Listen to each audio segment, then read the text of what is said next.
ప్రియులారా, ఈ దినము కీర్తనలు 1:2 ధ్యానిద్దాం.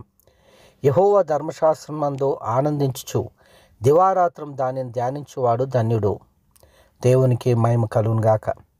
దేవుని బిడ్డలారా, భూమి మీద ఎవరు ధన్యులు అంటే, ఎవరైతే దేవుని వాక్యమును, ధర్మశాస్త్రమును ఎవరైతే చదువుతూ ఉంటారో, ఆనందిస్తూ ఉంటారో వారు ధన్యులు అని వాక్యం సెలవిస్తూ ఉంది.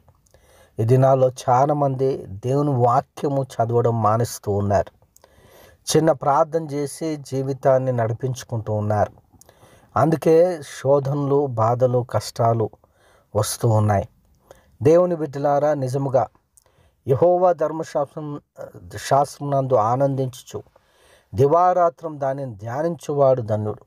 ఎవరైతే ఆయన వాక్యమందు ఆనందిస్తారో, ఎవరైతే దివారాత్రము దినము రాత్రి చదువుతారో వారు ధన్యులవుతారు. వారి జీవితం కట్టబడును.